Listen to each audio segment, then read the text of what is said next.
Bien, disculpen la interrupción. Entonces, le estábamos dando pues la bienvenida a todas las personas que contactan con nosotros la noche de hoy. Vamos a tratar de ver si podemos hacer contacto con el expositor de la noche de hoy a los fines de que él se pueda ir uniendo a este chat.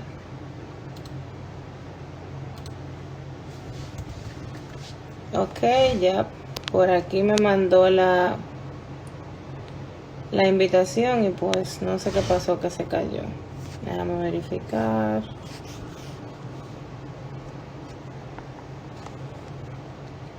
Ok, aquí está.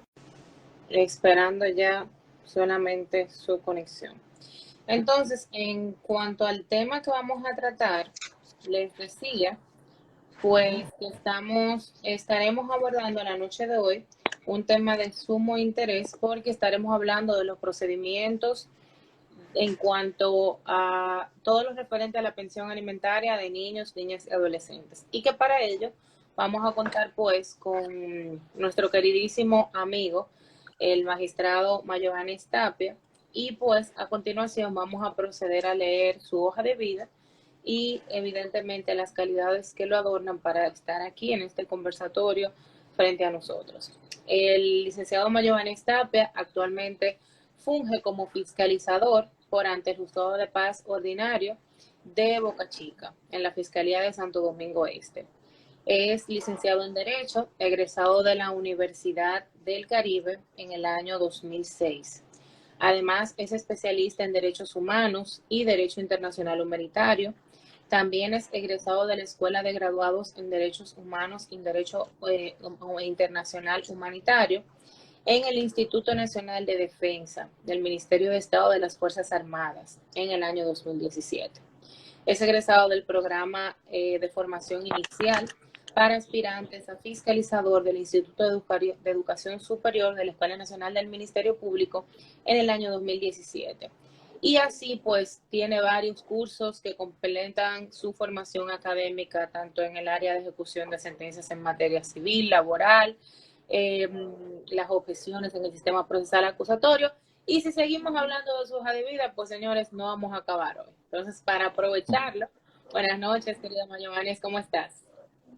Muy bien, muy buenas noches a usted, distinguida doctora Adalquiris.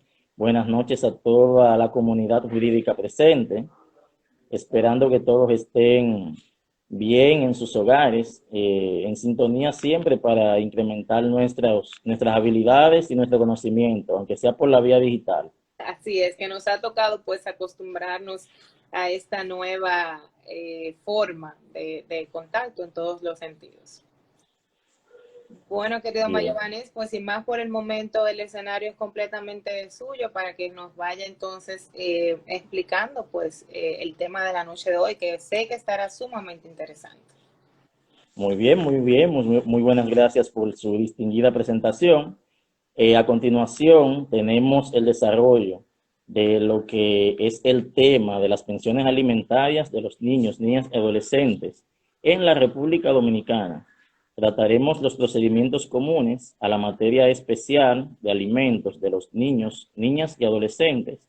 Y al final haremos un breve resumen sobre lo que es la visión frente al COVID-19 que tenemos en esta área de aplicación de las leyes en nuestro ordenamiento jurídico.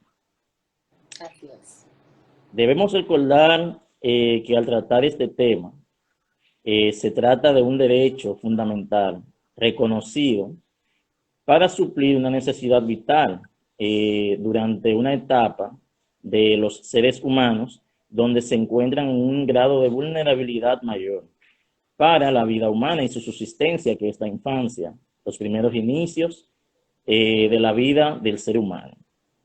La importancia de la materia jurídica de los alimentos en República Dominicana se funda en que de esta actividad depende garantizar la alimentación de los niños, niñas y adolescentes residentes en el territorio nacional, la cual mediante la aplicación de sus normas especiales vigentes dentro de nuestro ordenamiento jurídico obliga al Estado, a sus habitantes y ciudadanos, a practicar la alimentación por la acción coercitiva de la ley cuando estos sujetos de derecho no estén cumpliendo con su obligación.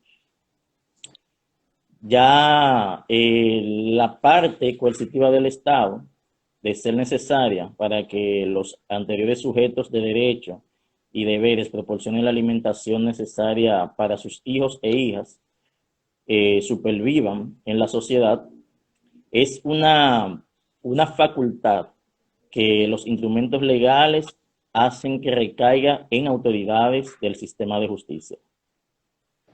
De esta manera, se hace un uso efectivo de la coerción estatal como poder a fin de proteger este bien jurídico fundamental para la vida humana desde el estado de embarazo o de gestación hasta que el niño, niña y adolescente cumpla sus 18 años de edad, etapa en la cual nuestra Constitución Dominicana, en su artículo 21, lo establece. Y en su defecto, cuando el ser humano, o sea, el adolescente, se emancipe mediante un contrato matrimonial. Vamos a trabajar en el momento con el marco jurídico vigente en materia de pensión. ¿Se escucha bien? Sí, se escucha perfectamente. Muy bien. Vamos a trabajar ahora con lo que es la presentación del marco jurídico vigente en materia de alimentos de los niños, niñas y adolescentes en República Dominicana hasta la fecha. Este es un tópico importante porque aquí vamos a tratar el marco jurídico internacional y el marco jurídico interno. El marco jurídico internacional es bien vinculante al interno, ya que dentro de este ámbito tenemos los instrumentos legales a nivel universal que fueron los que proporcionaron las herramientas y los deberes al Estado para trabajar su norma interna y tener una normativa eficiente y eficaz de aplicación en cuanto a la protección del derecho a la alimentación de los niños, niñas y adolescentes. Iniciamos con la Declaración Universal de los Derechos Humanos de 1948, precisamente en su artículo 25, numeral 2, cuando dispone que la maternidad y la infancia tienen derecho a cuidados y asistencias especiales, obligando a los estados a tratar y trazar políticas de protección social para los niños, niñas y adolescentes en su normativa interna. En el mismo tenor, tenemos la Declaración Americana de los Derechos Humanos y Deberes de los Derechos y Deberes del Hombre. Lo coloco en el mismo tenor porque fueron instrumentadas y declaradas en el mismo año, en 1948, en etapas diferentes. La segunda tiene carácter regional, o sea, se aplica a nivel del continente americano. En esta declaración, en su artículo 7, establece la protección de la infancia y al mismo tiempo de sus cuidados. Dentro de los cuidados, establece el derecho a la alimentación como una obligación de los estados partes para desarrollar en su norma interna la protección de los mismos. En ese mismo orden de ideas, pasamos a la Convención Americana sobre los Derechos Humanos, o Pacto de San José, celebrado en Costa Rica en el año 1969, cuando en su artículo 19 la misma establece la protección de los derechos del niño por su condición de menor de edad, por parte de su familia, de la sociedad y del Estado. Es decir, un trabajo en conjunto. El Estado supervigilando esa actividad alimenticia que debe proveerse para el menor de edad hasta su condición de mayor de edad. Seguimos con la Declaración de los Derechos del Niño de 1959. Esta declaración posee unos principios que instituyen la protección de vida de los niños, niñas y adolescentes, de los cuales no se pudo soslayar el derecho a la alimentación, cuando en su principio número 4 establece el derecho a disfrutar de una alimentación de manera adecuada, proporcionada por el Estado, sus padres y con un trabajo en conjunto de la sociedad en la cual habita ese niño menor de edad.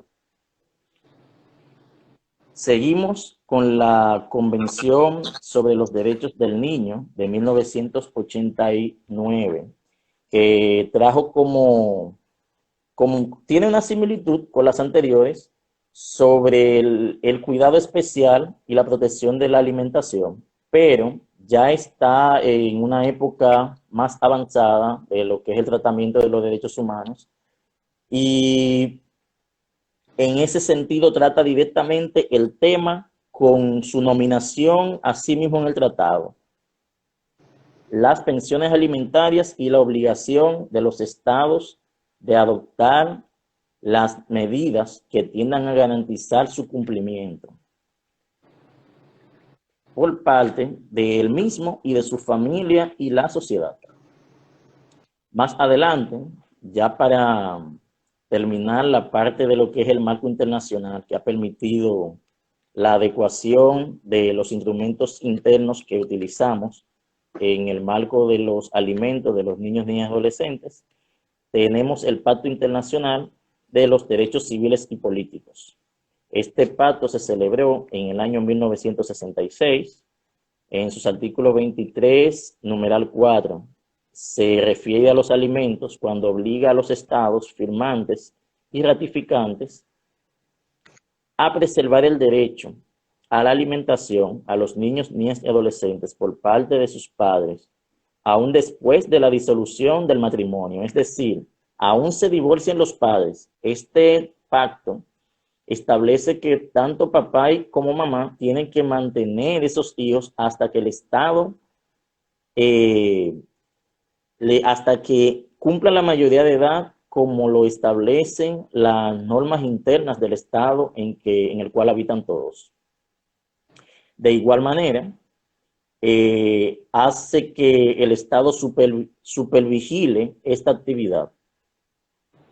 El artículo 24 de este mismo pacto, en sus numerales 1, 2 y 3, también toca ese tema de importancia para la alimentación cuando sujeta a los estados partes a asegurar las medidas que tiendan a proteger la condición de menor de edad, incluyendo su alimentación, de manera expresa. Luego de haber resumido los instrumentos internacionales, vamos a pasar al orden interno, el marco jurídico interno que norma la aplicación y seguridad de los alimentos de los niños, niñas y adolescentes. Anteriormente, tenemos que empezar con lo que es la norma fundamental del Estado. Nuestra norma fundamental tuvo una gran reforma en el año 2010. Nuestra Constitución Política de la República Dominicana específicamente fue promulgada con esta reforma el 26 de enero de referido año. En esta reforma, el derecho a la alimentación se hizo más específico que en la pasada Constitución, aunque ya teníamos un régimen de alimenticio que no sé si alguno de ustedes recuerda, la vieja ley 1494. Esa regía en la década de los 90 hasta principios de la primera década del siglo XXI, donde se reformó el Código del Menor y se reinstauró un orden en los niños, niñas y adolescentes a nivel legal con la ley 136-03. Esta constitución nueva lo que hizo fue ajustarse a algunos criterios vertidos en leyes que ya para la fecha tenían un avance conceptual y de aplicación con las constituciones de otros países y con las leyes de otros países a la altura de cualquier Estado moderno. En la constitución nueva, la nueva reforma que tuvimos, que es la vigente actualmente, es de relevancia en cuanto a la materia de alimentos el artículo 55 en su numeral 10, cuando dispone los derechos de la familia. Dentro de los mismos, la paternidad y la maternidad responsables aún después de la separación del matrimonio o divorcio, en lo que concierne a la alimentación de los hijos. Como podemos ver, hay una similitud en cuanto a lo que estableció el Pacto de los Derechos Civiles y Políticos. El tema de la alimentación, aún después del matrimonio, lo realizó en la norma de manera expresa. El artículo 56 es una novedad también cuando establece la protección de las personas menores de edad por parte de la familia, por parte de la sociedad y del Estado como sujeto de derecho, haciendo primar el interés superior de los niños, niñas y adolescentes en cuanto a su alimentación se refiere. Cabe destacar que dentro del marco de los derechos fundamentales, el derecho de los niños, niñas y adolescentes pertenece a un derecho de segunda generación, esos derechos de segunda generación están nominados por los grandes estudiosos del derecho internacional, de los derechos humanos, como derechos económicos y sociales. Y dentro de este marco jurídico, nuestra Carta Magna así lo establece. Ya entramos en la parte concerniente a la ley especial que regularmente utilizamos en los tribunales para dirimir los conflictos en materia de alimentos de los niños, niñas y adolescentes. Esta ley es la 136-03, que instituye el Código para el Sistema de Protección y los Derechos Fundamentales de los Niños, Niñas y Adolescentes en la República Dominicana, también llamado Código del Menor. Esta ley fue modificada por la ley 52-07, siendo una ley originaria del año 2003, aproximadamente 4 años más tarde, ya en el 2007, hubo una modificación el 23 de abril, donde le otorgó las competencias al juez de paz y al Ministerio Público en manos de los fiscalizadores para resolver los procesos de pensiones alimentarias de niños, niñas y adolescentes, pero también para para poder desahogar un poco los tribunales de primera instancia. En aquel entonces las salas de niños, niñas y adolescentes de familia que estaban sobrecargados de trabajo, y las pensiones alimentarias, al hacer lo que fue la separación de estos tribunales en cuanto a la competencia, ayudaron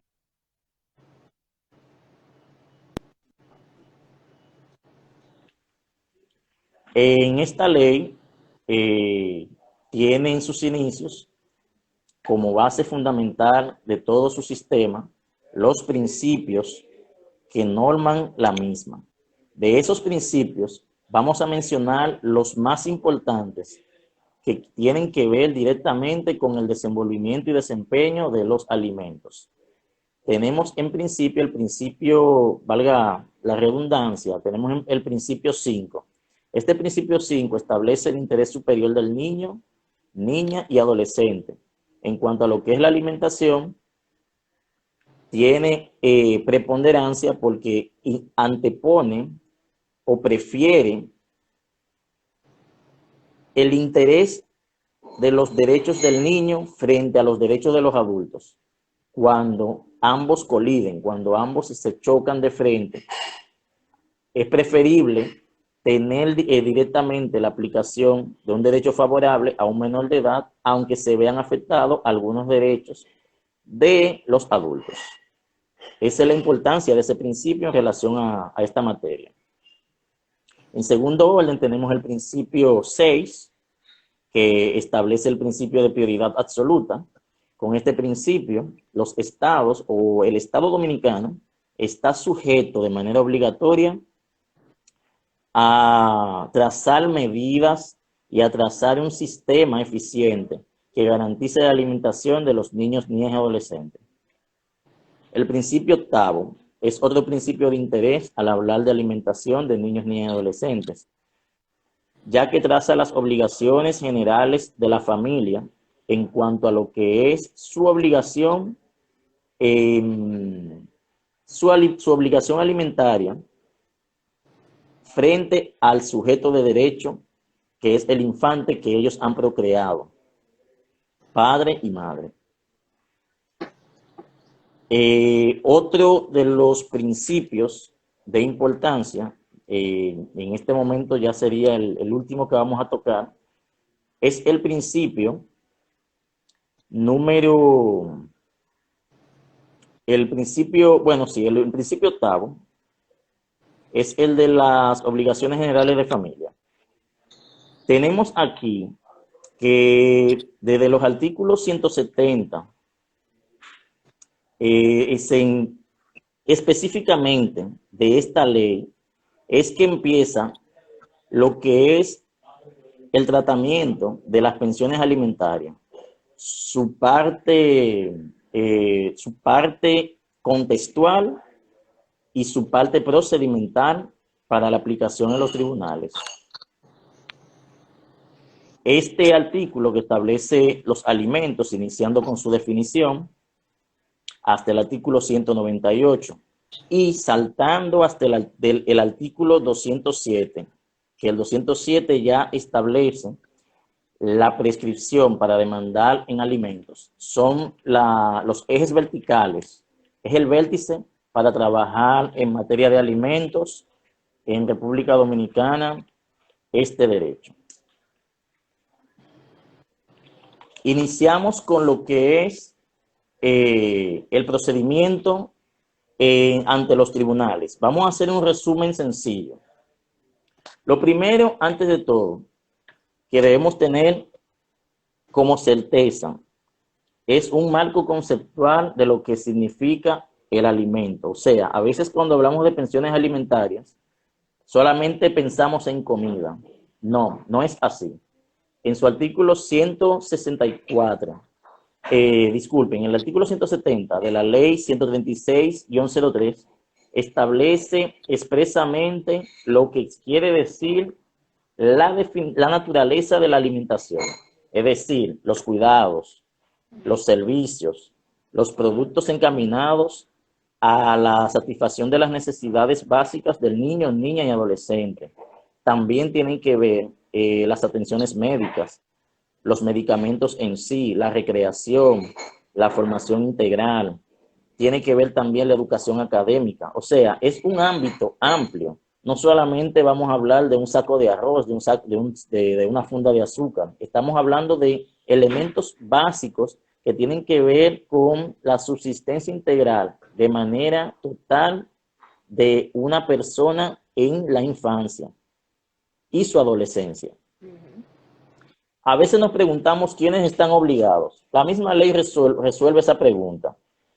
Se obliga a la madre, al padre del alimentante que no viva o conviva con el niño, niña o adolescente en el hogar, pero también se vincula a la manutención de los niños ni adolescentes al responsable. O sea, a veces no existe padre ni madre porque fallecieron, vamos a suponer. Hay un tutor, hay un tío que es tutor, hay una tía que es tutor, o una persona que quedó a cargo del niño, niña o adolescente, ya sea de hecho, ya sea de manera legal, o sea, mediante procedimientos instaurados por la ley, aplicados para la tutoría de ese niño. En fin, la ley alcanza a estas personas para que de manera obligatoria hasta los 18 años de edad o hasta que llegue el momento de emancipación, el niño tenga sus alimentos asegurados.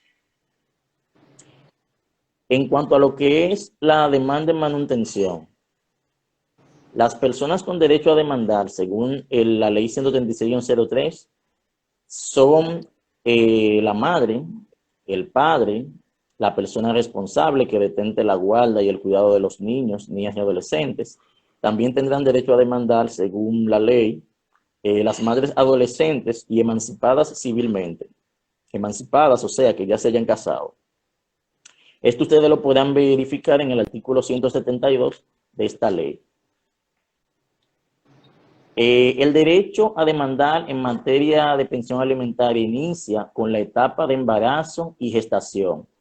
La mujer ya embarazada, desde sus primeros días, puede demandar ante una fiscalía de un juzgado de paz, o donde existen juzgados de paz ordinarios y juzgados de paz para asuntos municipales. El juzgado de paz ordinario es el que es competente para este tipo de demandas. Vemos que esta ley tiene una dualidad en el procedimiento, donde es admisible la parte penal y la parte civil. Sí, sí. Por eso es que tenemos dos terminologías. Podemos utilizar el término demanda en pensión alimentaria y así también podemos utilizar el término querella en pensión alimentaria, cualquiera de los dos términos. He visto en el ejercicio que a veces hay abogados que no incurren, por lo general, a incurrir en estos tipos de procedimientos especiales, que a veces se sienten un poco apenados porque son civilistas y dicen demanda. Entonces luego yo les digo, bueno, está bien, porque la ley establece que usted puede decir demanda aunque estemos en lo penal. Y ahí lo veo un poquito más tranquilo. Piensa ya. Exacto, porque a veces el abogado piensa que está utilizando términos que no se corresponden según el área. Como todo en la vida y todo en derecho, debe haber un motivo para incoar la demanda. Esta demanda introductiva en materia de pensión alimentaria tiene un motivo cuando el padre, la madre o el responsable de la alimentación no está realizando la alimentación debida conforme a los estamentos legales establecidos en la misma. Inmediatamente existe la ausencia de la alimentación, el padre o la madre que vive con el hijo recurre ante el Ministerio Público del Juzgado de Paz ordinario. El plazo va a iniciar una vez depositada la querella con la convocatoria a las partes dentro de un plazo de 10 días a partir de recibida la demanda o la querella ante el magistrado fiscalizador del Juzgado de Paz donde resida el niño, con su tutor, con la madre o con el padre. Inmediatamente, el magistrado fiscalizador fija una vista de conciliación donde mediante todos los medios que estén bajo sus facultades, tratar de que las personas de manera voluntaria firmen un acto conciliatorio sujetándose a cumplir con la obligación.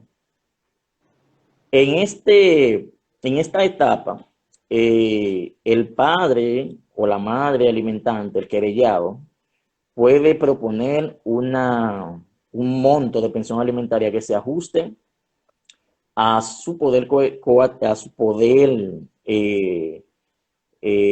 sea, a su poder pecuniario, a lo que él realiza. Por ejemplo, podemos ver en el mundo de las manutenciones que hay pensiones que pueden ser de 10,000 pesos, hay unas que pueden ser de 3,000 pesos, otras de 5. Esto obedece al poder adquisitivo del alimentante.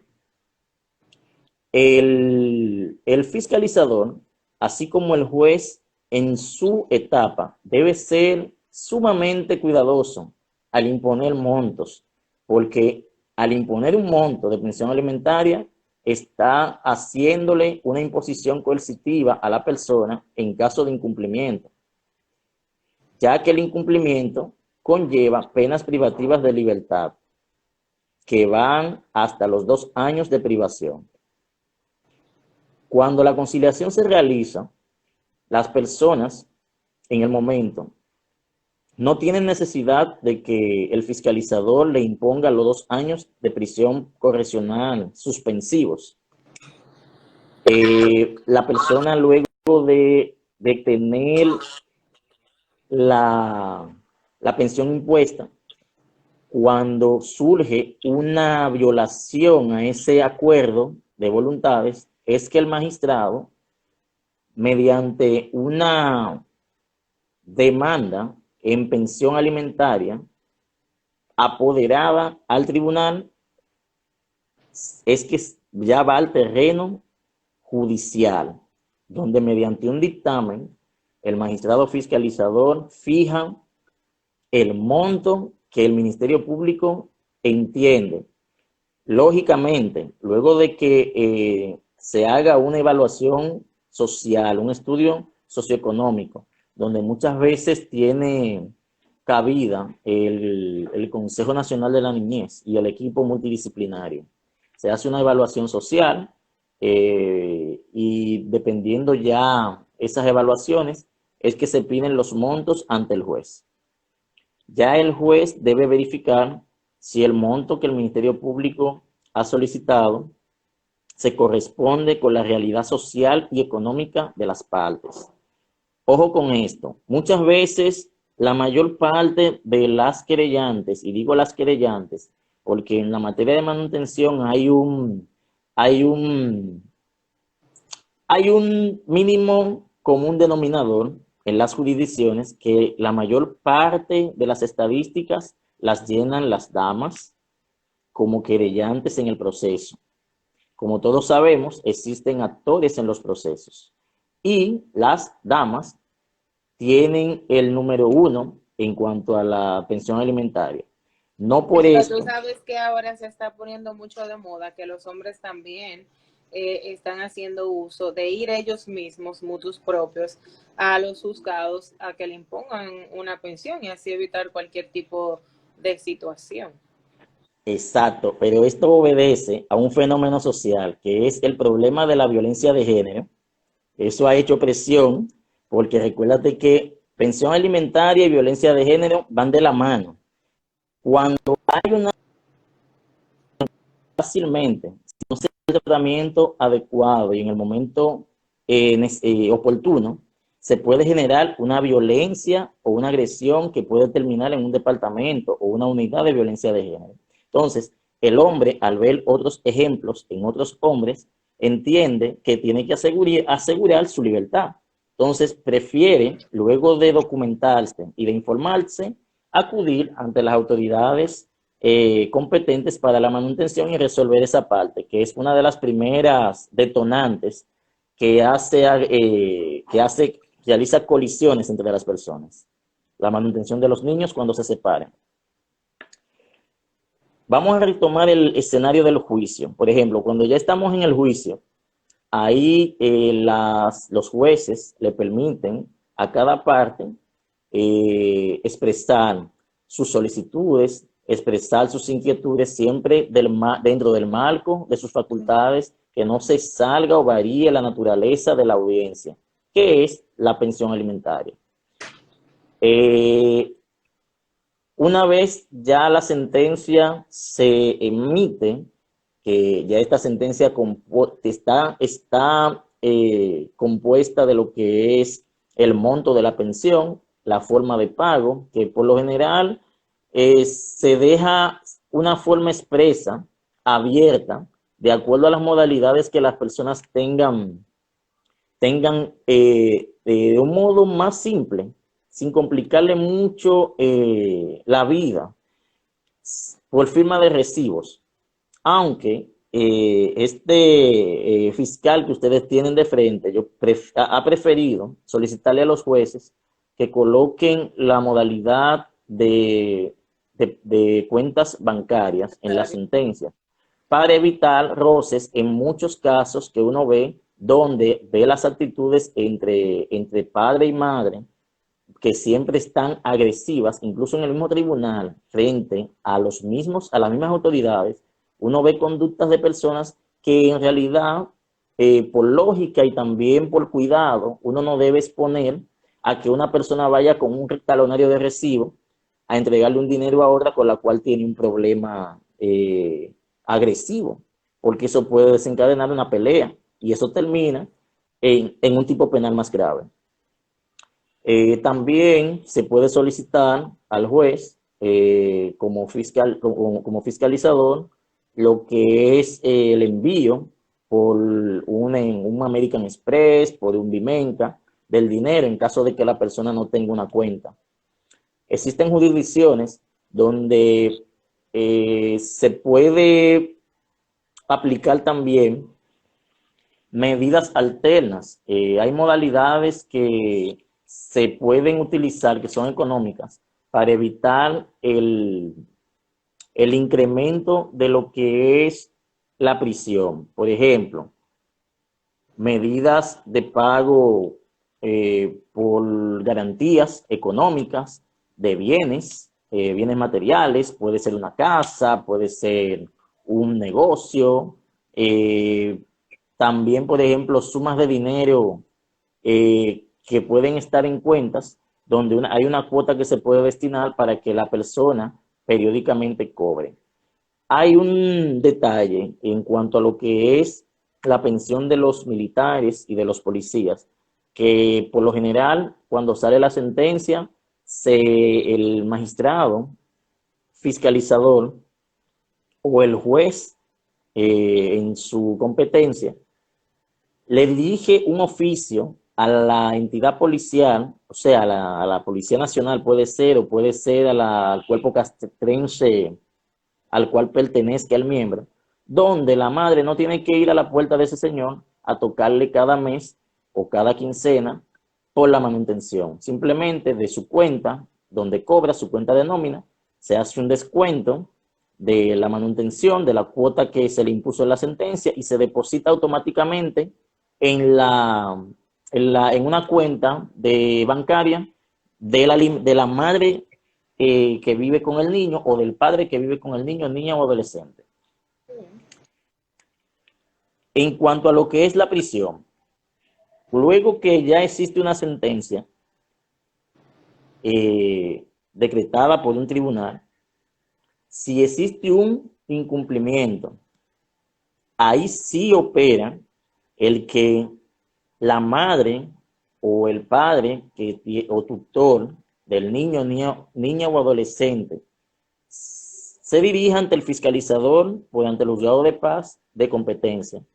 Ahí el magistrado fiscalizador estudia la sentencia, verifica si ha habido realmente y efectivamente un incumplimiento. Por ejemplo, si existe una cuenta bancaria, el fiscalizador le instruye una solicitud de estado de cuentas de esa cuenta bancaria y verifica si en realidad hay incumplimiento. Existen varios mecanismos que el Ministerio Público tiene de investigación para verificar este incumplimiento. Una vez detectado, el magistrado solicita la penalización de esta sentencia.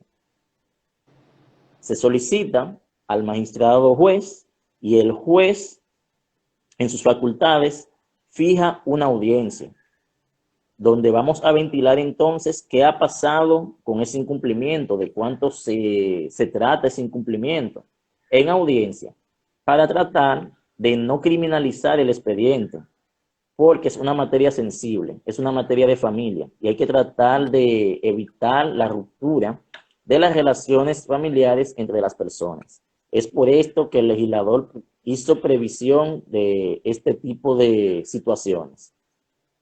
El juez, ya en esa audiencia, verificando el incumplimiento, puede prorratear la deuda. Eso significa que puede dividir los pagos de la deuda iniciando con una cuota. Por ejemplo, si en audiencia el imputado dice que debe, se le decretan 10,000 pesos de deuda y dice que tiene 2,000, el juez, frente a la querellante, trata de convencerla para que tome 2,000 pesos y el resto se le puede colocar en cuotas de 1,000 pesos, cuotas de 1,500, cuotas de 500 pesos, cuando ya uno ve que la actividad económica es muy decadente y muy deficiente, para que pueda cumplir con su obligación. Una vez resuelta esa parte, ya el problema de la coerción estatal queda resuelto. Y la aplicación de los 2 años de privación de libertad puede estar ya en el papel, pero para una próxima vez que incumpla. siempre la solicitud del orden de arresto va a ser ya cuando se invoque cuando se decrete en sentencia esa situación. En las primeras audiencias de la pensión alimentaria no va a establecerse inmediatamente lo que es la criminalización del expediente. Tenemos también una parte importante que hay que hacerle saber a la comunidad jurídica. Cuando en una pensión alimentaria vienen lo que son los recursos. Tenemos el recurso de apelación, que es el recurso más utilizado. En materia de manutención, cuando la persona inicia un proceso, puede incluso iniciarlo sin asistencia de un doctor en leyes, de un abogado, porque la ley trató de hacer un procedimiento lo más cercano al ciudadano y que salga lo más gratuito posible, que no tenga esas trabas jurídicas que tienen los demás procedimientos, para que la persona tenga solución de su conflicto. En cuanto a la apelación, en esta parte sí es obligatoria la asistencia de un abogado. La apelación se deposita ya en el juzgado de paz correspondiente de donde emanó la sentencia, y ellos realizan un envío de ese expediente ante la presidencia de la Corte de Apelación correspondiente. Señores, entonces vamos ya a entrar a la parte de lo que es, porque sé que el tiempo ha avanzado bastante y entonces tenemos ya que... Tenemos muchas preguntas por aquí muy interesantes. Exactamente, miren, entonces vamos a hablar sobre lo que es la situación que actualmente el país está pasando, de que tenemos un derecho fundamental con un estado de emergencia producido por el COVID-19, que ha traído un distanciamiento social que ha dejado muchas veces sin mecanismos para la aplicación del mismo. Actualmente, como la materia de alimentos está designada en los juzgados de paz, actualmente no existe una logística para trabajarla sin que los actores del proceso se contaminen de este virus. ¿Qué sucede? Hemos tenido que improvisar. Por ejemplo, en lo que concierne a nuestras competencias en el municipio de Boca Chica, quien les dirige la palabra ha tomado como pauta el acercamiento vía flota con la Policía Nacional para las órdenes de arrestos que han quedado circulando a partir del 18 de marzo, las que estaban vigentes, para que las mismas sean atendidas y los alimentos, las cuotas de alimentos le lleguen a los niños, niñas y adolescentes, pero de una manera que no haya una situación de contaminación ni por parte de las autoridades policiales que están trabajando en la calle, desprotegidos, ni que tampoco por arrestar a un ciudadano que está en violación e incumplimiento de la ley de alimentos, llevarlo a un destacamento donde hay un espacio físico muy pequeño, sin conocimiento de que este ciudadano esté sano o esté con el virus contaminado, son riesgos que uno debe tomar en cuenta. Es lo que, como mecanismo, he tratado de hablar con las personas. Cuando, por ejemplo, me entra una llamada, le digo al policía que tiene el orden de arresto, ponme a la querellante. Trato de convencer a la querellante de que si son 5,000 pesos de cuota de pensión alimentaria que dice la sentencia y el individuo lo que está ofreciendo son 2,000, acepte los 2,000, porque en realidad también, si nos fijamos, un motoconcho, un pescador, personas así en este momento no tienen una actividad regular, porque esas actividades están prácticamente cerradas. Y esto hace que disminuya la capacidad económica de la persona que se dedica a actividades que son Formales. informales, exactamente, ese es el término. Entonces debemos ser consecuentes. A veces la persona está airada, está molesta, no, quiere la prisión, pero tenemos que velar por la integridad de la salud de todos los actores. Entonces uno tiene ese deber en este estado de emergencia de tratar de que el cumplimiento llegue, pero que llegue sin contaminar ni a otras autoridades, ni tampoco a las partes. Así es, Mayoganes, con relación a ese tema, tenemos una pregunta de la usuaria Sauris 4, que quiere saber qué sucede en estos casos de la pensión alimentaria en esta etapa de pandemia. Ella nos pregunta que si hay alguna excepción, ya que muchos padres están desempleados, o que si por el contrario, igual sigue siendo obligatoria el pago de esta pensión, y que cuáles serían entonces los mecanismos y las vías legales que podrían utilizarse para reclamar la misma. Sí, muy buena pregunta. Actualmente la pensión es obligatoria para el que antes del 18 de marzo tenía ya su sentencia o tenía su acuerdo firmado y su sentencia decretada, incluso una sentencia con una ejecución de orden de arresto dispuesta. Si a esta fecha ha incumplido, el pago es obligatorio. O sea, cualquier autoridad que tenga una sentencia y tenga una orden de arresto anexa por un fiscalizador, va a someter a esa persona a privación de libertad. Ahora bien, el sometimiento, como estamos en un estado de emergencia, inmediatamente tienen que actuar a la persona. Lo primero que va a hacer el policía es comunicarse con el fiscalizador que aparece firmando en esa orden de arresto. Por las razones del estado de emergencia que vivimos, nadie se quiere contaminar y ese es un mecanismo efectivo y eficaz para darle solución al conflicto, que es lo que se quiere. En cuanto a lo que son las pensiones alimentarias que se quieren solicitar por primera vez, lamentablemente, hasta ahora no tenemos un sistema, no tenemos un mecanismo realizado para que los juzgados de paz abran, ni para que un fiscalizador de manera independiente del Poder Judicial, porque aquí estamos conectados de manera obligatoria con los jueces de paz en espacio físico y en mecanismos, trabajemos de manera formal las pensiones alimentarias. Ahora mismo, aquel, por ejemplo, que no interpuso su querella o que no tiene una sentencia, debe esperar que las autoridades judiciales abran de manera gradual, como ya se dispuso, que incluso aprovechando esta pregunta, les voy a informar sobre las resoluciones, dos resoluciones que se emitieron el 19 de mayo del 2020,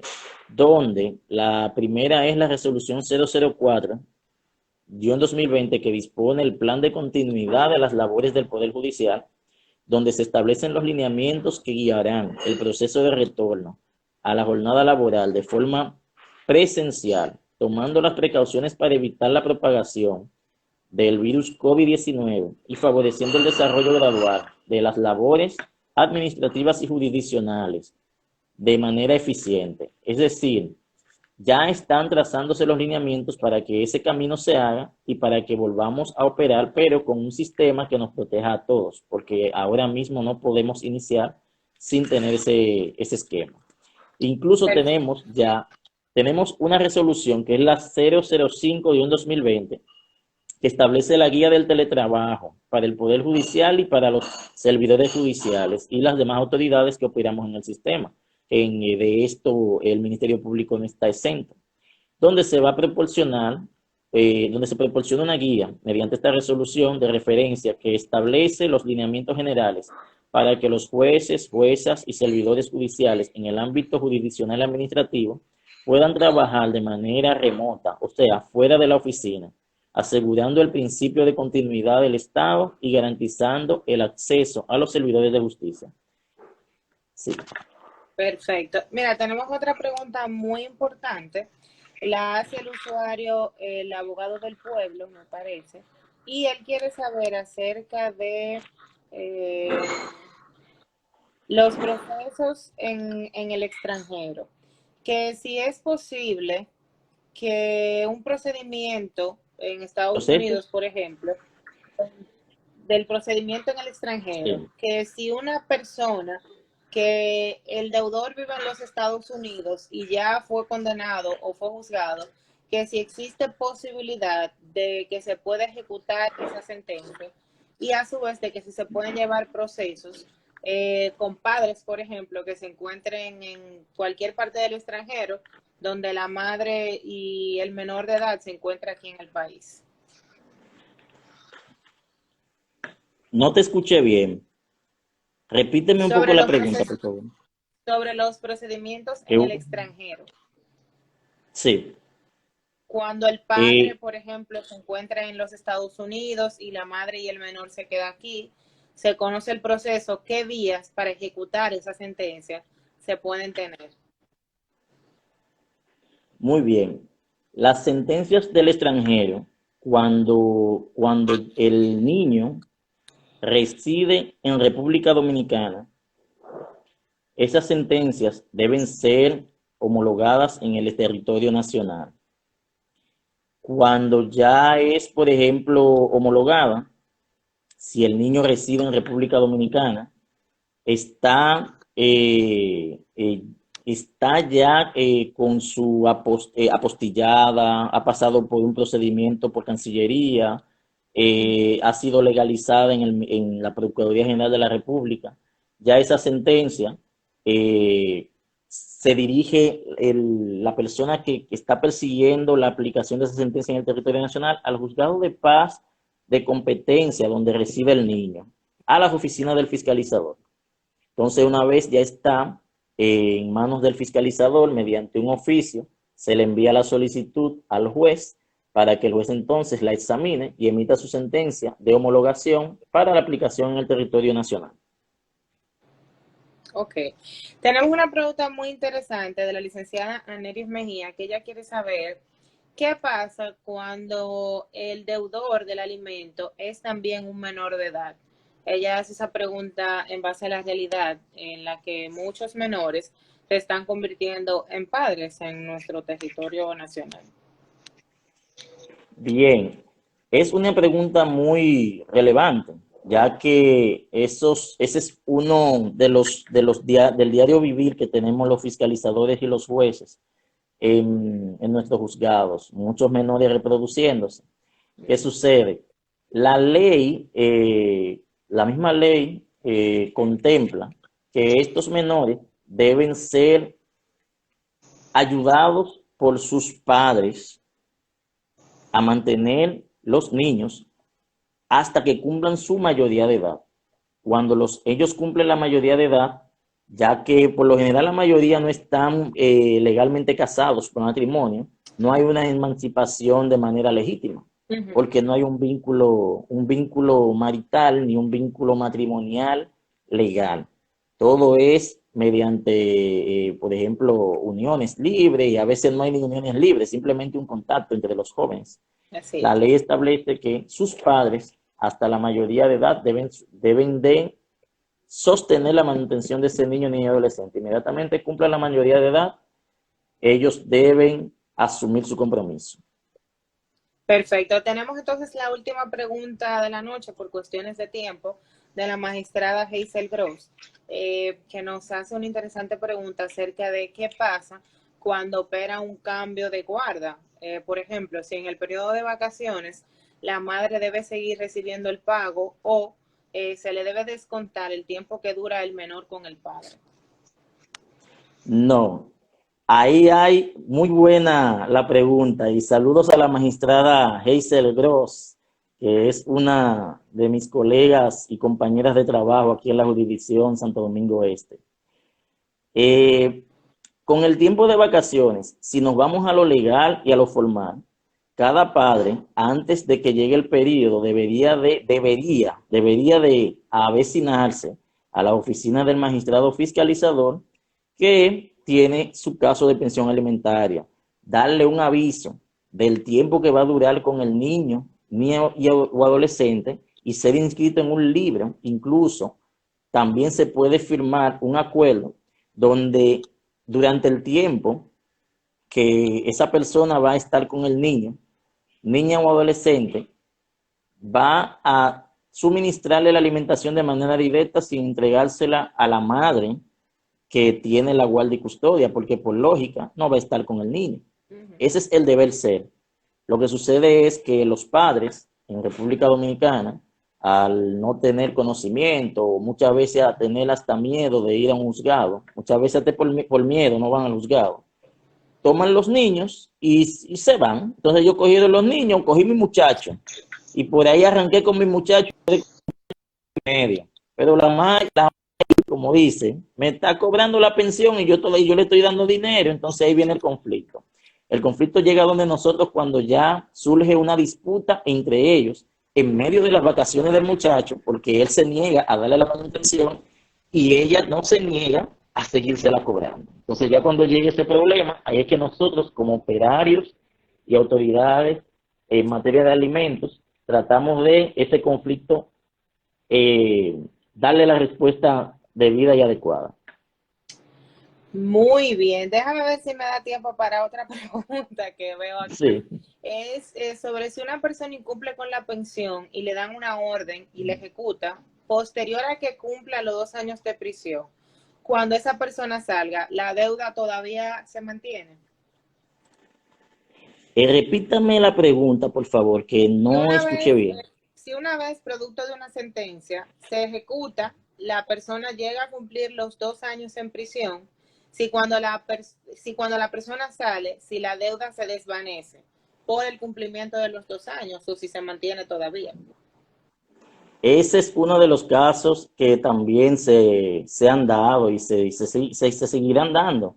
Por ejemplo, cuando ya se cumplen los 2 años, la deuda está ahí, la deuda se persigue. Si, por ejemplo, el niño sigue siendo menor de edad, la madre o quien tenga la tutoría del menor o la menor de edad se avecina donde el fiscalizador. Y el fiscalizador le inicia un nuevo proceso, pero también persiguiendo la deuda que no ha pagado.